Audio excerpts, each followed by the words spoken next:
உலகெங்கும் உள்ள அனைத்து ஜோதிட சொந்தங்களுக்கும் ஸ்ரீ லட்சுமி நரசிம்மர் ஜோதிட நிலையத்தின் சார்பாக நமஸ்காரத்தை தெரிவித்துக் கொண்டு இந்த வீடியோவை காண வந்திருக்கும் உங்கள் அனைவருக்கும் நன்றியை தெரிவித்துக் கொண்டு இந்த வீடியோவை தங்களிடம் கொண்டு சேர்த்திருக்கின்ற பிரபஞ்சத்திற்கும் நன்றியை தெரிவித்துக் கொண்டு மீண்டும் உங்கள் அனைவரையும் மற்றொரு ஜாதக ஆய்வு பகுதியில் சந்திப்பது மிக்க மகிழ்ச்சி.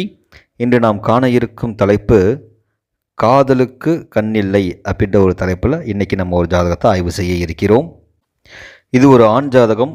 இந்த ஆண் ஜாதகத்தை எடுத்துக்கொண்டு நம்மளுடைய வாடிக்கையாளர் ஒருவர் வந்திருந்தார். அவருடைய மகளுடைய திருமணத்திற்காக எடுத்து வந்திருந்தார். அந்த வாடிக்கையாளர் பார்த்திங்கன்னா அந்த பெண்ணுக்கு ஏற்கனவே திருமணமாகி விவாகரத்து ஆகிவிட்டது. இரண்டாம் திருமணத்துக்கு உண்டான முயற்சிகளை செய்து கொண்டு இருக்கிறார்கள். அப்படி இருக்கும் தருணத்தில் அவர் கொண்டு வந்த ஜாதகம் இந்த ஜாதகம். அதிலும் குறிப்பிட்டு இந்த ஜாதகத்தில் உள்ள நபரை அவங்களோட பொண்ணு வந்துட்டு இப்போது காதலிச்சுட்டு இருக்கிறாங்க, அவங்களே வந்துட்டு திருமணம் செய்து கொள்ளலாம் அப்படின்ற ஒரு எண்ணத்தில் இருக்கிறாங்க அப்படின்ற ஒரு கேள்வியுடன் நம்மக்கிட்ட வந்து அணுகியிருந்தார். அவர் ஜாதகத்தை வாங்கி பார்க்கும் பொழுது அவர்கிட்ட கேட்ட கேள்வி, இந்த ஜாதகர் பார்வையற்றவரா அப்படின்னு நம்ம கேட்டோம். அதற்கு அவர் ஆமாங்க, இவருக்கு வந்து பார்வை இல்லை, பிறவியில் இருந்தே இவருக்கு பார்வை இல்லை. இந்த பெண்ணு வந்துட்டு விவாகரத்து ஆனதுக்கப்புறம் சில காலங்கள் திருமணமே வேணாம், நான் சேவை செய்ய போகிறேன் அப்படின்னு சொல்லிட்டு ஒரு பார்வையற்ற ஒரு மையத்தில் போய் சேவை செய்யும் பொழுது அங்கு இந்த ஜாதகருக்கும் அந்த பெண்ணுக்கும் வந்துட்டு ஒரு தொடர்பு ஏற்பட்டு அது காதலாக மாறி இப்பொழுது அந்த பெண் இவரை திருமணம் செய்து கொள்வதற்கு தயாராக இருக்கிறார்கள். சரி, ஏன் இந்த ஜாதகரை பார்த்த உடனே நம்ம பார்வை இல்லையா அப்படின்னு கேட்டோம் அப்படின்றதுக்கு உண்டான விதியை தெரிந்து கொள்ள வேண்டும் அல்லவா? அதுக்குண்டான மூல நூல் என்ன அப்படின்றதையும் நம்ம இங்கே தொடர்ந்து பார்ப்போம். இந்த ஜாதகர் 8/1/1997 மாலை 7:24 மானாமதுரையில் பிறந்தவர் இந்த ஆண். இவர் கடக லக்னம். 3ஆம் இடத்தில் செவ்வாய் ராகு, 6ஆம் இடத்தில் சூரியன் சந்திரன் புதன் சுக்கிரன், 7ஆம் இடத்தில் குரு பகவான், 9ஆம் இடத்தில் சனியும் கேதுவும் இருக்க இந்த ஜாதகர் பிறந்திருக்கிறார். இவருக்கு பிறக்கும் பொழுது ஜனனகால திசா பார்த்திங்கன்னா சுக்கிர திசை 15 வருடம் 10 மாதம் 27 நாட்கள் இருக்க இந்த ஜாதகர் பிறந்திருக்கிறாரு. இப்போ இவருக்கு சந்திர திசையில் புதன் புத்தி போயிட்டுருக்கு. இவர் ஒரு பார்வையற்றவர். அதற்குண்டான மூல நூல் பார்த்திங்கன்னா ஜாதக சிந்தாமணி அப்படின்ற ஒரு நூலில் இருந்து ஒரு பாடல். அந்த பாடல், எண்ணமாம் நேத்திரேசன் இரவி சுக்கிரன் இம்மூவர் தன்னமாம் சாமி தன்னை தான் கூடி துர்த்தானத்தில் பன்னுற இருப்பாராகில் பாலகன் பிறந்த போதே கண்ணிலா குருடன் என்றே கருதினர் கற்றோர் தாமே அப்படின்றது அந்த பாடல்.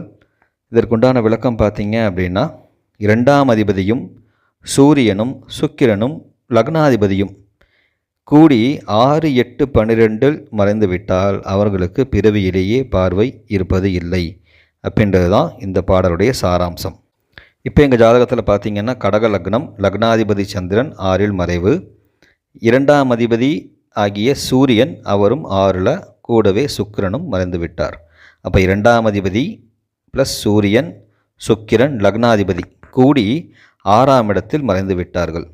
அப்படி மறைந்திருக்கிற ஜாதகத்தில் பிறக்கும் பொழுதே பார்த்திங்கன்னா அந்த 6ஆம் இடத்துல சொல்லப்பட்டிருக்கிற இந்த பாடலில் சொல்லப்பட்டிருக்கிற முக்கிய கிரகமாகிய சுக்கிரன் 15 வருடம் 10 மாதம் 27 நாள், கிட்டத்தட்ட 16 வருஷம்னே வச்சுக்கலாம். சுக்கிர திசை 16 வருஷம், அதுக்கப்புறம் சூரிய திசை 6 வருஷம்.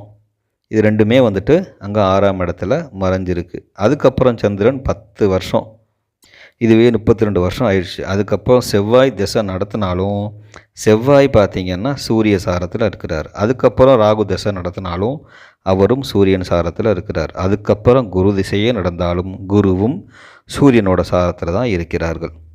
ஆக இவர் பிறவி குருடனாகவே தொடர்ந்து வாழ்வதற்குண்டான அமைப்பு தான் இந்த ஜாதகத்தில் இருக்குது. சரி, இப்போ இந்த கண்ணில்லாதவருக்கு காதல் எப்படி வந்தது அப்படின்னு பார்த்திங்கன்னா, பொதுவாகவே 5, 7, 9 தொடர்பு இருந்தாலே நம்ம காதல் வரும் அப்படின்னு சொல்லியிருக்கோம். இங்கே பார்த்திங்கன்னா லக்னத்திற்கு 5ஆம் அதிபதி செவ்வாய், 7ஆம் அதிபதி சனி பகவான், 9ஆம் அதிபதி குரு, இவங்க ஒருவருக்கொருவர் தொடர்பு பெற்று இருக்கிறார்கள். இதில் குருவும் சனியும் பரிவர்த்தனையாகும் பொழுதும் கூட அந்த தொடர்பு இருந்து கொண்டு தான் இருக்கிறது. அது மட்டும் இல்லாமல் ராசிக்கே நம்ம எடுத்து பார்த்தாலும் ராசிக்கு 5ஆம் அதிபதி செவ்வாய், 7ஆம் அதிபதி புதன், 9ஆம் அதிபதி சூரியன் இவர்களும் தொடர்பில் இருக்கிறாங்க. லக்னத்திற்கு 5, 7, 9, ராசிக்கு 5, 7, 9 இந்த தொடர்பு நல்லபடியாக இருப்பதால் இவருக்கு காதல் திருமணம் ஏற்படுவதற்குண்டான வாய்ப்புகள் இருக்குது. அதே மாதிரி இங்கே 7, 9க்கு உடைய குருவும் சனியும் பரிவர்த்தனை அடைகிறார்கள். அப்படி அடையும் பொழுது அவர்கள் ஆட்சி பெறுவதால் இவங்களுக்கு களத்திரத்தின் மூலம் பாக்கியத்தை அனுபவிக்கக்கூடிய தன்மை இந்த ஜாதகருக்கு வந்து விடுகிறது. அதே போல் பார்த்திங்கன்னா 7ஆம் அதிபதிக்கு கேது தொடர்பு இருக்கும் பொழுது அவங்க விதவையை கூடுகிறார்கள். அதே போல் 7ஆம் அதிபதி சனி பகவானாக வரும் பொழுது தன்னை விட வயது முதியவர்களை திருமணம் செய்கிறார்கள். இந்த பொண்ணுக்கு பார்த்திங்கன்னா இவரை விட வயசு ஜாஸ்தி தான்.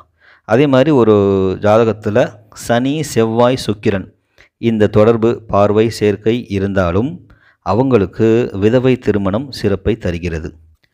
இங்கே சனி 10ஆம் பார்வையாக சுக்கிரனை பார்க்குறாரு, செவ்வாய் 4ஆம் பார்வையாகவும் பார்க்கிறது. இப்போ நமக்கு கேள்வி வரும், சார் சுக்கிரனும் சனியும் சேர்ந்து ஒரு பாவத்தை பார்த்தா அங்கே பாதிப்பை தருமே அப்படின்ற பொழுது ஒரு காரகத்தை அது கொடுக்கிறது, ஒரு காரகத்தை மறுக்கப்படுகிறது. இங்கே சுக்கிரன் அப்படின்று சொல்லக்கூடிய பார்வையை அவங்க பாதிக்க செய்கிறது. அதே சமயத்தில் மனைவியை பாதிக்க செய்ய வேண்டும்.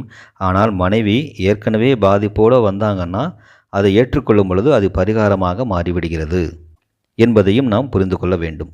அதனால் இந்த ஜாதகத்தில் பார்க்கும் பொழுது இவருக்கும் காதல் ஏற்படுவதற்குண்டான சாத்தியக்கூறு மிகவும் நன்றாகவே இருக்கிறது. மேலும் விதவையை திருமணம் செய்து கொள்ளக்கூடிய யோகமும் இருப்பதால் இந்த பையனுக்கு உங்கள் பெண் அது மனம் விரும்பி அவங்க கருணையோடு அவரை பார்த்துக்கிறதுக்கு ரெடியாக இருக்கிறாங்க அப்படின்னா நீங்கள் தாராளமாக திருமணம் செய்து வைக்கவும் அப்படின்னு சொல்லி இவருக்கு நம்ம சொன்னோம்.